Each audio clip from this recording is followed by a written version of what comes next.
दोस्तों नमस्कार।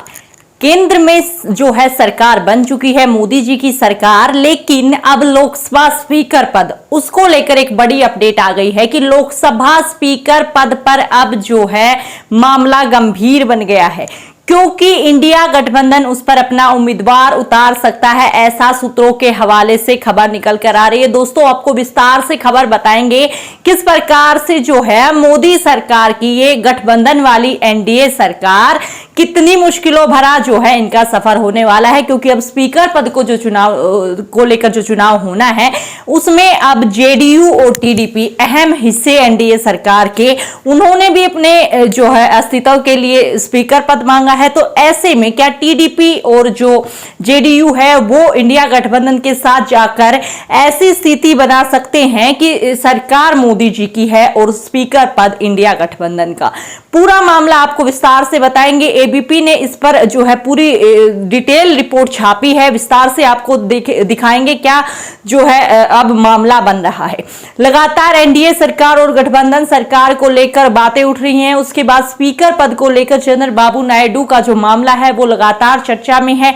इस बीच अब स्पीकर पद का चुनाव जो होना है उस पर चर्चाएं शुरू हो गई हैं कि क्या सरकार जेडीपी और जो टीडीपी और जेडीयू दोनों पार्टियां मिलकर सरकार तो एनडीए के साथ बना रही हैं, लेकिन क्या वो स्पीकर जो है अपना इंडिया गठबंधन के साथ बना सकते हैं? और अगर ऐसा होता है दोस्तों तो उसका क्या असर राजनीति पर रहेगा और क्या जो है इस सरकार पर रहेगा, विस्तार से खबर को जानेंगे। सबसे पहले आप अपनी स्क्रीन पर जो है खबर दोस्तों देख सकते हैं। दरअसल लोकसभा चुनाव के बाद एक बार फिर से केंद्र में जो मोदी सरकार बन गई है, अब लोकसभा के स्पीकर पद के लिए चुनाव होना है, जिसे लेकर राजनीति शुरू हो गई है। सूत्रों के अनुसार विपक्षी पार्टी स्पीकर चुनाव के लिए अपना उम्मीदवार उतार तो सकता है। अगर डिप्टी स्पीकर का पद विपक्ष को दे दिया जाता है तो वो स्पीकर के लिए अपना उम्मीदवार नहीं उतारेंगे। जी हां, इंडिया गठबंधन की तरफ से एक तरीके की मांग रख दी गई है कि अगर डिप्टी स्पीकर हमारा रख लिया जाता है तो ही दोस्तों सबसे अहम मुद्दा क्या है कि इस बार विपक्ष जो है काफी ज्यादा मजबूत है, विपक्ष सशक्त है और जो है ये इसी का जो खामियाजा है पूरे 5 साल मोदी सरकार को भुगतना पड़ेगा। और इसका अहम कारण ये है कि जनता चाहती है कि विपक्ष मजबूत हो, इसीलिए वोट भी दिया है। लेकिन क्या अब ये गठबंधन सरकार के जो अटकलें हैं वो शुरू अभी से हो गई हैं? इसके बारे में आगे आप खबर जो है स्क्रीन पर दोस्तों देख सकते हैं। दरअसल स्पीकर पद पर बीजेपी के साथ जेडीयू और टीडीपी जा सकता है या नहीं, एनडीए की नई सरकार बनने के बाद से ही ये अटकलें लगाई जाने लगी थी कि जनता दल यूनाइटेड यानी जेडीयू लोकसभा के स्पीकर पद की मांग कर सकती है। इस पर शुक्रवार 14 जून को जेडीयू ने साफ कर दिया था कि तेलुगु देशम पार्टी और जेडीयू एनडीए के साथ मजबूती से खड़ा है। स्पीकर पद के लिए बीजेपी जिसे भी नामित दोनों पार्टी उसका समर्थन करेंगे, ऐसा कहा जरूर गया था। लेकिन दोस्तों लगातार जो है इस चीज को लेकर खबरें सामने आ रही हैं। बाद भी दोस्तों तमाम खबरों में ट्विटर हैंडल अकाउंट्स हो गए, फेसबुक, लगातार जो भी सोशल मीडिया प्लेटफॉर्म्स है वहां पर यह बताया गया कि जेडीयू यानी चंद्रबाबू नायडू और जेडीयू यानी नीतीश कुमार और टीडीपी यानी कि चंद्रबाबू नायडू, ये दोनों ही जो है स्पीकर पद इसलिए चाहते हैं क्योंकि जो मोदी सरकार का गठबंधन इतिहास रहा है उसमें कुछ समय के बाद जो गठबंधन पार्टियां हैं उनके सांसद जो है उनके ही हो जाते, यानी कि बीजेपी को ज्वाइन कर लेते हैं। तो ऐसी स्थिति ना आए इसलिए स्पीकर पद की मांग जो है जेडीयू और टीडीपी के द्वारा की गई थी। लेकिन मामला यहां पर अहम यह बन जाता है कि अगर जेडीयू और टीडीपी दोनों की मांगे अगर स्पीकर पद को लेकर पूरी नहीं होती है तो क्या वो जो है इंडिया गठबंधन के साथ जा सकते हैं, क्योंकि वहां पर भी अच्छी खासी वोट्स हैं, बहुमत है।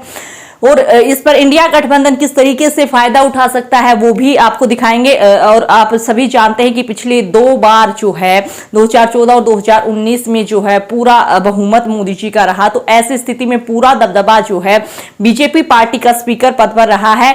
और जैसे कि विपक्ष को निलंबित किया जाना या विपक्ष की बातें ना मानना, विपक्ष को जो है पूरे के पूरे विपक्ष को जो है टारगेट किया गया संसद में, लेकिन इस बार ऐसा नहीं होगा। एक बार खबर आप आगे स्क्रीन पर दोस्तों देख सकते हैं, एबीपी ने क्या छापा है कि पिछले 2 लोकसभा चुनाव में बीजेपी ने अपने दम पर बहुमत हासिल किया था, जिसकी वजह से लोकसभा में स्पीकर पद पर बीजेपी का दबदबा था।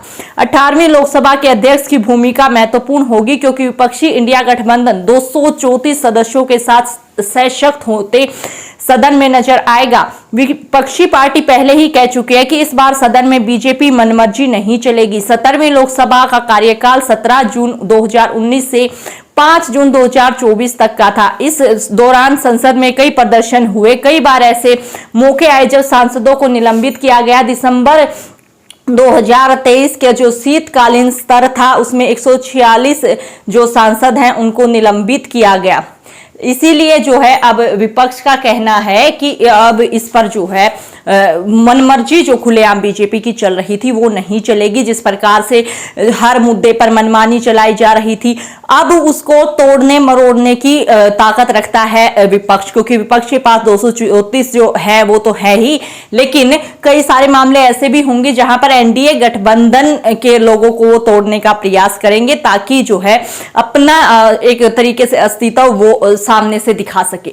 और आप सभी जानते हैं कि पिछले कुछ मामलों में ऐसा भी हुआ है, पिछली जो लोकसभा सदन थे कि विपक्ष सहमत नहीं था लेकिन उनके पास जो है वोट्स नहीं थे, इसीलिए जो है विपक्ष का मुंह बंद कर दिया गया, सांसदों को निलंबित कर दिया गया, अलग अलग तरह के मुद्दे, अलग अलग तरह के जो है बिल लाए गए, पास भी करवा लिए गए क्योंकि बहुमत था। लेकिन इस बार जो है भले ही सरकार बनी हो ना बनी हो, लेकिन इंडिया गठबंधन ने ये क्लियर कर दिया है कि मोदी की मनमर्जी पर रोक लगाने की शक्ति तो हमें मिल ही गई है, क्योंकि 234 सांसद है और जहां पर एनडीए जेडीयू जैसे तमाम दल हैं जो स्पीकर पद के लिए हो गए या काफी सारे मामलों में सिर्फ अपने फायदे के लिए या तो फिर अपनी जो है कैटेगरी अपने आप को सशक्त करने के लिए या फिर अलग अलग जो है कारण हो सकते हैं जिन कारणों से वो बीजेपी से सहमत न हो, तो ऐसी स्थिति में वो बीजेपी को तोड़ने के लिए, इंडिया गठबंधन वाले बीजेपी को तोड़ने का भरपूर प्रयास करेंगे।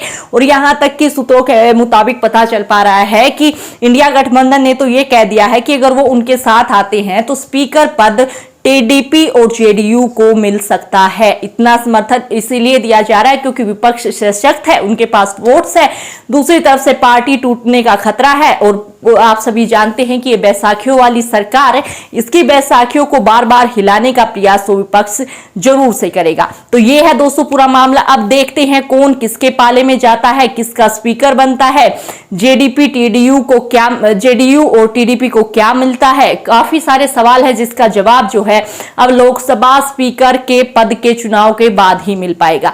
पूरा मामला हमने आपको बता दिया। आपकी इसके बारे में क्या राय है हमें कमेंट बॉक्स में जरूर से बताएं। और दोस्तों ऐसी तमाम खबरें जो आपको गोदी मीडिया न्यूज चैनल्स पर नहीं मिलती हैं, ऐसी खबरों को देखने के लिए हमारे चैनल को सब्सक्राइब करें। अगर आपको हमारी आजाद पत्रकारिता पसंद आती है तो जरूर से चैनल को सब्सक्राइब करें, वीडियो को शेयर करें। फिर मिलते हैं, तब तक के लिए आप सभी को जय हिंद, जय भारत।